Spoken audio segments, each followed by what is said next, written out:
மீண்டும் ஒரு முறை நாம் தமிழர் கட்சியினுடைய மேடையில் அதே சிறைவாசிகளுக்கான கோரிக்கையோடு நான் மீண்டும் இந்த மேடையில் நிற்கின்றேன். 3 வருஷம் ஆச்சு பேசவே, எங்கேயும் பேசுறது எதுவும் போகவே இல்லை. என்னருமை உறவுகளே, 1997ஆம் ஆண்டு கோவையில் நடந்த ஒரு பெரும் கலவரத்தில் 19 முஸ்லிம்கள் போலீசாரின் துப்பாக்கி சூடுகளுக்கும் மனித விரோதிகளான சங்பரிவார் கும்பல்களின் தீயிருப்புகளுக்கும் 19 முஸ்லிம்கள் இரையாக்கப்பட்டார்கள். சுமார் 1000 கோடி ரூபாய்க்கு மேற்பட்ட முஸ்லிம்களுடைய சொத்துக்கள் தீக்கிரையாக்கப்பட்டன. அதனுடைய பிரதிபலனே 1998ஆம் ஆண்டு கோவையில் நடந்த குண்டுவெடிப்பு. அதற்கு பிறகு அந்த வழக்கில் 167 பேர் கைது செய்யப்பட்டார்கள். அதில் நானும் ஒருவர். சுமார் 10 ஆண்டுகள் சிறையில் கழித்து நீதிமன்றத்தால் விடுதலை செய்யப்பட்டவன். இந்த திமுக அரசாங்கம் அன்று 98ஆம் ஆண்டு திமுக அரசு தான் ஆட்சியில் இருந்தது.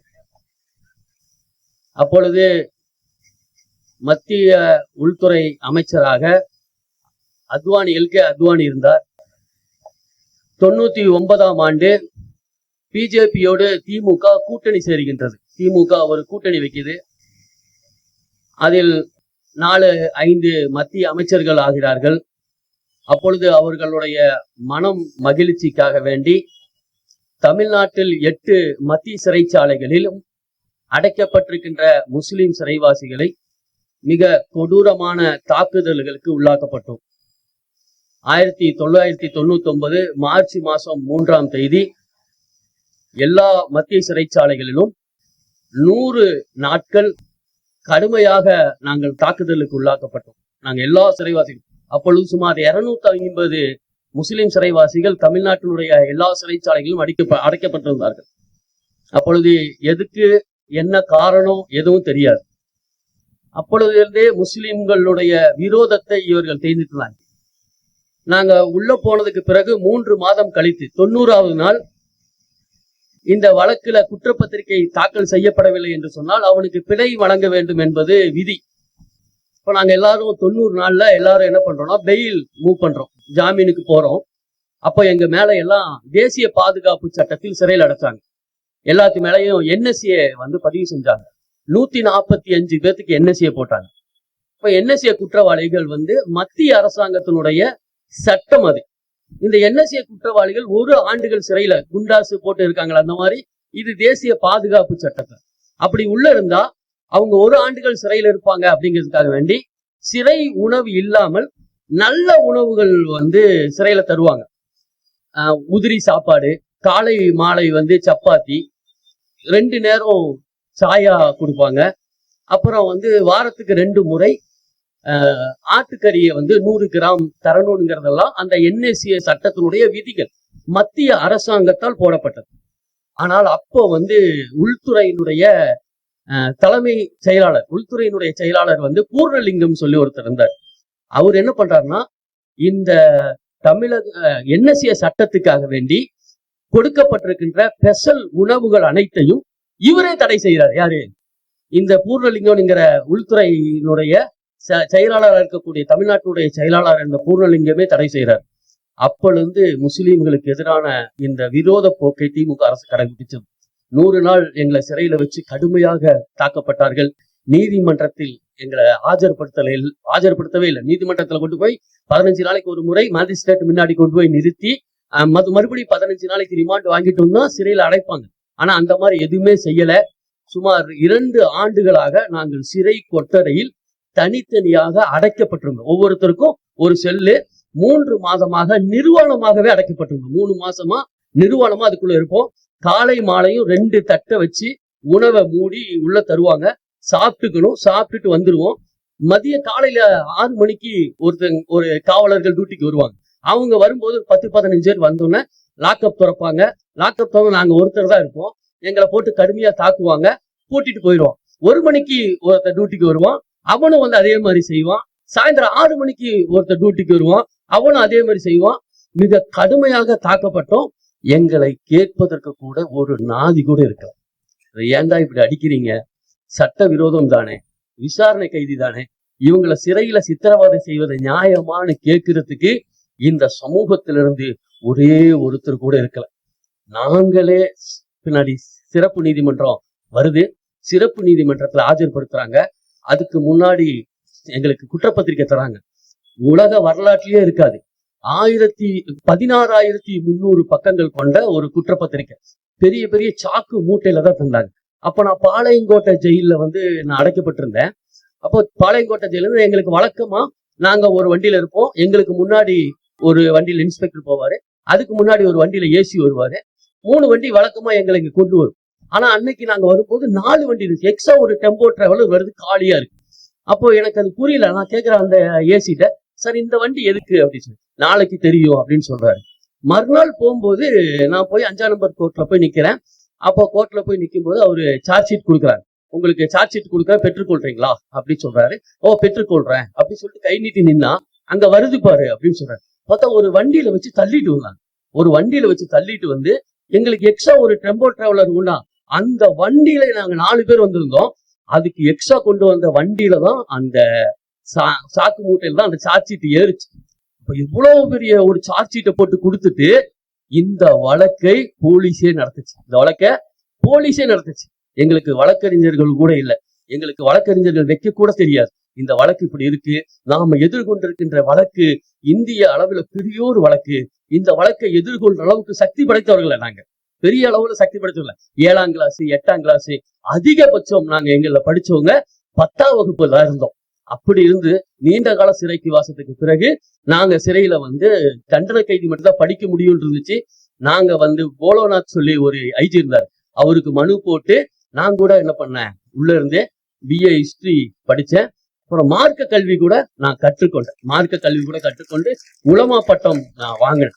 இப்படி 2 அந்த சிறைச்சாலையை படிப்பதற்கான ஒரு இடமாக நாங்க மாற்றிக்கொண்டோம். அப்படிதான் ஒவ்வொருத்தரா மாற்றிக்கொண்டோம். எங்களுக்கு கொஞ்சம் கொஞ்சமாக இந்த சம்பந்தமான அறிவுகள் வர ஆரம்பிச்சது. இந்த வழக்குனா என்ன, இதோடைய தன்மை என்ன, நீதிமன்றம்னா என்ன, இதை எப்படி எதிர்கொள்றதுன்னு சொல்லி நாங்க ஒவ்வொன்றா கற்றுக்கொள்ள வரும் பொழுது எங்களுடைய ஒட்டுமொத்த வாழ்வும் முடிச்சு. ஒட்டுமொத்த வாழ்வையும் அஸ்தமிச்சிச்சு. எல்லா இடத்துலையும் நாங்கள் எங்க போயினாலும் அங்க எங்களுக்கான ஒரு முத்திரை தீவிரவாதிகளாகத்தான் பார்த்தோம். எங்களுக்கான ஒரு முத்திரை, இவர்கள் தீவிரவாதிகள். நாங்க எங்கு திரும்பினாலும் எங்கு பார்த்தாலும் முத்திரை தீவிரவாதிகள் என்று. நான் முஸ்லிம் அல்லாத ஒரு உறவுகளை நான் இணைச்சு பார்த்தது நாம் தமிழர். என்னை கையோடு கை கோர்த்தவர்கள், என்னை நெஞ்சோடு அணைத்து கொண்டவர்கள் நாம் தமிழர் கட்சி. அப்படிதான் நான் பார்க்கிறேன். அதனாலதான் என் அண்ணனோடு நான் இன்னும் உறவு, என் கூட பிறந்தவனை விட அதிகமான அன்பு அவர் மேல எனக்கு. நான் எப்போ போன் பண்ணாலும் என்னோடு அன்பா பேசுவாரு, என்னை விசாரிப்பாரு. அந்த மாதிரியான ஒரு அன்பு. நான் இன்னைக்கு இங்க பேசுறதுக்காக வரல. நான் இங்க கூட்டம் நடக்க, சிறைவாசிகளுக்கான ஒரு விடுதலை கூட்டம், இங்கே திரையிடப்பட்ட ஒரு ஆவணப்படம், இதை 2ஐயும் நான் பார்க்கணுங்கிறதுக்காக தான் நான் கோயம்புத்தூர்ல இருந்து இங்க வந்த இடத்துலதான் இங்க உங்கள்கிட்ட பேச சொல்றாரு. ஏதாவது சொல்லு, அவங்களுக்கு தெரியட்டும் அப்படி சொல்லி. நாங்கள் அனுபவிக்காத கொடுமைகள் இல்லை உறவுகளை, நாங்கள் அனுபவிக்காத கொடுமை. நான் சிறையில் முஸ்லீம் ஒட்டுமொத்தமாக அடைக்கப்பட்டிருக்கின்ற காலத்தில் நான் சொல்லுவேன், நான் எப்படி சொல்லிட்டு இருந்தேன் என்ன சொன்னா, அவர்கள் ஏங்கிக் கொண்டிருக்கின்றார்கள், சிறைவாசிகள் ஏங்கிக் கொண்டிருக்கின்றார்கள், சிறைவாசிகளுடைய குழந்தைகள் ஏங்கிக் கொண்டிருக்கின்றன. எனது தந்தை என்னைக்கு பள்ளிக்கு அழைத்து செல்வாரா, எனது தந்தை என்ன மைக்கில் உட்கார வச்சு ஸ்கூலுக்கு கொண்டு என்னன்னு சொல்லி நான் விரும்புகின்றேன் என்று குழந்தைகள் இருந்தாங்க. இதெல்லாம் நான் பல மேடைகளில் நான் சொல்லியிருக்கேன். அதற்கு பிறகு இவர்களுக்கு நீதிமன்றத்தால் பிணை வழங்கப்பட்டு வெளியே வந்தாங்க. வெளியே வந்த போது இவர்கள் அந்த குழந்தையை பள்ளிக்கு அழைத்து செல்வதை நான் கண்டேன். பெரும் மகிழ்ச்சி எனக்கு. அந்த அந்த குழந்தைகளை அவங்க ஸ்கூலுக்கு கூட்டு போனது, அவங்க பெருநாள் அன்னைக்கு தொழுகைக்கு வந்தது, இதையெல்லாம் பார்க்கும்போது எனக்கு பெரும் மகிழ்ச்சியா இருந்தது. அந்த மகிழ்ச்சியில் தான் இப்பொழுது ஒரு பெரும் கல்லை போட்டிருக்கின்றது ஒரு அரசே அந்த நாட்டு மக்களை மகிழ்ச்சியில் வைத்திருக்க வேண்டியது அரசுடைய பொறுப்பு. ஒரு அரசு அப்படித்தான் செய்ய வேண்டும். ஆனால் அந்த அரசே எவர்கள் மகிழ்ச்சியில் இருக்கின்றார்களோ அந்த மகிழ்ச்சியை தட்டி பறிக்கின்றது. அந்த மகிழ்ச்சியை எப்படி தட்டி பறிக்கலாம்? இப்போ சிறையில் இருக்க ரஃபின்னு சொல்லி ஒருத்தர் சிறையில இந்த பரோல் வழங்கப்பட்டதுக்கு பிறகு அவர் வெளியே கல்யாணம் பண்ணுவதற்கு பெரும் தயக்கம் அவருக்கு. என்ன நடக்குமோன்னு சொல்லி வீட்டினுடைய வலியுறுத்தலின் அடிப்படையில் அவர் திருமணம் செஞ்சு கொள்றாரு. திருமணம் செஞ்சு அவருக்கு ஒரு குழந்தை பிறக்குது. அந்த குழந்தை பிறக்கிறதுக்காக அந்த பொண்ணு அவங்க அம்மா வீட்டுக்கு போயிருக்காங்க. அந்த அம்மா வீட்டுல இருந்து அந்த பொண்ணு இன்னும் இவர் வீட்டுக்கு வரவே இல்லை. அவர் சிறைக்கு போயிட்டாரு. அவரு சிறைக்கு போயிட்டாரு. அந்த பொண்ணு இன்னும் போய் அந்த குழந்தைக்கு 40 நாள் முடிஞ்சு கூட்டிட்டு வருவாங்க. வாமா எங்க வீட்டுக்கு வந்துருந்து சொல்லிட்டு கூட்டு வருவாங்க. அந்த குழந்தை 40 நாட்கள் கூட முடியவில்லை. மீண்டும் தமிழக அரசு அவர்களை சிறையில் அடைத்திருக்கின்றது. தடா புகாரி கல்யாணம் ஆகி 3 மாசம் தான் ஆச்சு. தடா புகாரி அண்ணன் சொல்லியிருப்பாரு நினைக்கிறேன். தடா புகாரி 3 மாசம் தான் ஆச்சு கல்யாணம் ஆகி. நான் அன்னைக்கு காலையில அந்த ஜெயிலுக்கு போற அன்னைக்கு காலையில புகாரி நான் பாக்குறேன். அவர் உக்கட பஸ் ஸ்டாண்ட்ல இருந்து வேக வேகமா போயிட்டு இருக்காரு. அப்ப கூப்பிட்டு என்ன கேட்கும் போது, இன்னைக்கு பரோல் முடியுது, நான் வீட்டுல சொல்லிட்டு வந்திருக்கேன், சாயந்தரம் 5 மணிக்குள்ள நான் கோயம்புத்தூர் ஜெயிலுக்கு போனா. திருநெல்வேலியில இருந்து நைட்டு வண்டி ஏறி காலையில கோயம்புத்தூர் வந்து இறங்கி கோயம்புத்தூர்ல இருந்து போறாரு. அப்புறம் சந்திச்சு எல்லாம் போறாங்க. சகோதரர்களே, பெரும் கொடுமை இது, பெரும் கொடுமை. நான் ஒரு சகோதரர் சொல்றேன், அவருடைய தன்மானத்துக்காக மறைக்கிறேன். நான் அன்னைக்கு எல்லாரும் சிறைக்கு போறாங்க. அந்த சிறை வாசல்ல 5 மணிக்கு சிறை வாசல்ல நிக்கிறாங்க. எல்லாரும் அந்த சிறை வாசல்ல நிக்கிறாங்க. 5 மணி ஆனோன்னு போகணும். அவருக்கு 3 வயதுல ஒரு குழந்தை இருக்கு. அந்த சிறைவாசிக்கு 3 வயசுல ஒரு குழந்தை, இப்போ பிறந்த ஒரு குழந்தை. அவங்க மனைவி, அவரு, அந்த 3 வயது குழந்தை, அந்த கை குழந்தையோட அந்த சிறைவாசல்ல நிக்கிறாங்க. அப்படி நிக்கிற நேரத்துல அந்த குழந்தைக்கு தெரிய மாட்டேங்குது, தன் தந்தை சிறைக்கு தான் போறாருன்னு சொல்லி தெரியாம அந்த குழந்தை அவரை கையை பிடிச்சிட்டு, அப்பா வாப்பா, அது வாங்கித்தா, இது வாங்கித்தா, சாப்பிட்ற பொருள் வாங்கித்தான்னு சொல்லி அந்த குழந்தை எல்லா இடத்துக்கும் அவரை கையை பிடிச்சி இழுத்துட்டு இருக்கு. அந்த குழந்தை முன்னாடி அவர் அழுக முடியாம அவர் திரும்ப நின்று ஒரு கடையோரத்துல போய் அழுத காட்சியை நான் பார்த்தேன். பெரும் கொடுமை தானே இது. இதை ஒரு அரசு உணரணும். இல்ல, ஒரு அரசு இதை உணர வேண்டும். எந்த அளவுக்கு கொடுமைப்படுத்த முடியுமோ அந்த அளவுக்கு இந்த முஸ்லிம் சமூகத்தை நீங்கள் கொடுமைப்படுத்தி விட்டீர்கள். ஒரு இன படுகொலை செய்திருக்கின்றீர்கள். 25 ஆண்டுகளாக ஒரு சமூகத்தினுடைய பெருவாரியான மக்களை நீங்கள் சிறையில் அடைத்து ஒரு மாபெரும் ஒரு இன படுகொலைகளை நீங்கள் நடத்தியிருக்கின்றீர்கள். அந்த இன படுகொலையினுடைய மிச்சங்களை கூட நீங்கள் விடாமல் மீண்டும் கொண்டு போய் சிறையில் அடைப்பது என்பது எங்களை மீண்டும் வேதனையில் தள்ளி இருக்கின்றது. ஒட்டுமொத்த முஸ்லிம் சமூகங்களையும் இந்த சமூகத்தின் மீது அக்கறை கொண்ட மனிதநேயமிக்க மக்கள்களையும் பெரும் அதிர்ச்சிக்குள்ளாக்கி இருக்கின்றது. இந்த 15 சிறைவாசிகளை நீங்கள் மீண்டும் கொண்டே சிறையில் அடைத்தது என்பது சொல்லனா துயரங்களுக்கு நாங்கள் ஆட்பட்டவர்கள். எங்களிடம் எதுவுமே இல்லை இழப்பதற்கென்று, எங்களிடம் எதுவும் இல்லை இழப்பதற்கு. நாங்கள் வைத்திருக்கின்ற இந்த உயிரை தவிர எங்களிடம் இழப்பதற்கென்று ஒன்றுமே இல்லை. ஒன்றுமே இல்லாத, எல்லாம் இழந்து போன, அனாதையாக்கப்பட்ட, நெடு தெருவில் நிற்கின்ற ஒரு வஞ்சிக்கப்பட்ட ஒரு சமூகத்தினுடைய கடைக்கோடி மக்களை கொண்டு போய் மீண்டும் நீங்கள் சிறையில் அடைத்தது என்பது இனப்படுகொலையினுடைய உச்சம் என்பதை ஸ்டாலின் அரசு உணர்ந்து கொள்ள வேண்டும். இனப்படுகொலையினுடைய உச்சம். இதை நீங்கள் சமூகம் அப்படித்தான் பார்க்கின்றது. எங்கள் சமூகத்தினுடைய தலைவர்களை மட்டும் வைத்துக் கொண்டு நீங்கள் இந்த சமூகத்தை எடை போட்டு விடாதீர்கள். இந்த சமூகத்தினுடைய தலைவர்கள், உங்கள் பக்கத்தில் இருக்கின்ற தலைவர்களை மட்டும் வைத்துக் கொண்டு முஸ்லிம் சமூகத்தினுடைய உள்ளங்குமரல்களை நீங்கள் எடை போட்டு விட்டால் அது தமிழக அரசினுடைய தவறான கணக்காக இருக்கும். நான் எச்சரிக்கின்றேன். இந்த மேடையில் நான் எச்சரிக்கை செய்கின்றேன். முஸ்லிம் சமூகத்தினுடைய வாக்குகள் என்பது சாதாரணமாக நீங்கள் எடுத்துக் கொள்ளாதீர்கள். நாங்கள் இந்த மேடையிலிருந்து துவங்கி இருக்கின்றோம். இந்த மேடையிலிருந்து நாங்கள் துவங்குகின்றோம். தமிழகத்தினுடைய எல்லா தெருக்களிலும், தமிழகத்தினுடைய எல்லா சந்துகளிலும் இந்த முஸ்லிம் சமூகத்திற்கு நீங்கள் இழைத்திருக்கின்ற அநீதிகளை நாங்கள் சொல்வோம். உங்களுடைய வாக்குப்பட்டியில் உதயசூரியன்கிற சின்னத்தை அழித்தே விடுவோம். நாங்கள் ஞாபகம் வைத்துக் கொள்ளுங்கள். அரசுக்கு நான் எச்சரிக்கிறோம். அவ்வளவு வேதனை இருக்கிறது எங்களுக்கு. நாங்கள் போன சட்டசபை தேர்தலின் போது உங்களுக்காக பிரச்சாரம் செய்தவர்கள் தான் நாங்கள். தமிழகத்தினுடைய எங்கெல்லாம் முஸ்லிம்கள் பெருவாரியாக குமிழ்ந்திருக்கின்றார்களோ அங்கெல்லாம் உதயசூரியன் சின்னத்துக்கு வாக்கு கேட்டவர்கள் தான் நாங்கள். அப்படி வாக்கு கேட்டு தெரு தெருவாக அழைத்தவர்கள் தான் நாங்கள். ஆனால் இன்று என்ன இருக்கிறது? வாக்கு கேட்டு உங்களுக்கு பெருவாரியான வாக்குகளை அளித்த இந்த முஸ்லிம் சமூகத்தின் மீது நீங்கள் காட்டுகின்ற அக்கறையானா இது? கேட்கின்றேன், அக்கறையா இது? என்னால் சொல்ல முடியவில்லை சகோதரர்களை, என்னால் சொல்ல முடியவில்லை. அவ்வளவு வேதனைகளை நாங்கள் சுமந்திருக்கின்றோம். ஒவ்வொரு நாளும் எங்கள்கிட்ட வேதனை தான். ஏதாவது பிரச்சனை இருக்காங்க. அவ்வளவு வேதனைகளை முஸ்லிம் சமூகம் சுமந்திருக்கின்றது. எங்கள் குடும்பங்கள் படுகின்ற வேதனை கொஞ்சம் நெஞ்சமல்ல. நீங்கள் கோயம்புத்தூர்ல ஒரே ஒரு முறை வந்து பாருங்கள். கோயம்புத்தூருக்கு வாங்க, வந்து இல்லைன்னா உங்களுடைய பிரதிநிதியை அனுப்புங்கள்.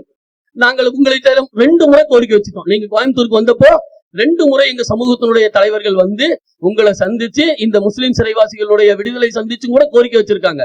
நீதிமன்றம் கொடுத்த பிணைய கூட மறுத்துட்டீங்களே. நீதிமன்றம் தானே எங்களுக்கு பிணை வழங்கியிருக்கு 3 மாசத்துக்கு ஒரு டைம், 3 மாசத்துக்கு ஒரு முறைன்னு சொல்லி நீதிமன்றம் தான் இதை நீட்டிச்சுட்டே இருந்தாங்க. அந்த நீட்டிச்சு 2 வருஷம் கூட அந்த குடும்பங்களில் ஒரு மகிழ்ச்சி இருந்தது. ஒரு மகிழ்ச்சி, புதுசா கல்யாணம் ஆனது போன்ற ஒரு மகிழ்ச்சி, புதுசா தந்தையை மீட்டு வந்தது போன்ற ஒரு மகிழ்ச்சி, வாழ்க்கைக்கு இந்த உலகத்துக்கே புதிதா வந்தது போன்ற ஒரு மகிழ்ச்சி எல்லா குடும்பத்திலும் இருக்கின்ற அந்த நேரத்தில் இந்த அரசு செஞ்சிருக்கின்ற இந்த துரோகம் என்பது மிகப்பெரிய துரோகம். இந்த துரோகத்திற்கு உடனடியாக அரசு தீர்வு காண வேண்டும். அந்த சிறைவாசிகளை உடனடியாக நீங்கள் விடுதலை செய்ய வேண்டும் என்பது இந்த கோரிக்கை, எங்களுடைய கோரிக்கை. முஸ்லிம் சமூகத்திற்கு அல்லது மனிதநேய மிக்க மக்களுக்கான கோரிக்கை என்னென்றால், சகோதரிகளே, நீங்கள் நினைப்பதை போன்று நாங்கள் இல்லை. நாங்கள் மிகவும் காயப்பட்டவர்கள், நாங்கள் மிகவும் துன்பப்பட்டவர்கள். எங்களிடம் சொல்லனா துன்பங்களை மறைத்து வாழ்பவர்கள் நாங்கள். எங்களுக்கு ஏகப்பட்ட துன்பங்கள் இருக்கு. அந்த துன்பங்களை எல்லாம் மறைச்சிட்டு வாழ்ற ஒரு சராசரி மனிதர்கள் நாங்கள்.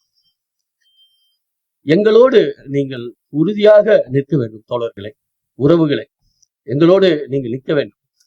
நீங்கள் எங்கள் மக்களை மீட்டு தர வேண்டும். எங்களை நீங்க மீட்டு தரணும். எங்களையே நீங்க மீட்டு தரணும்.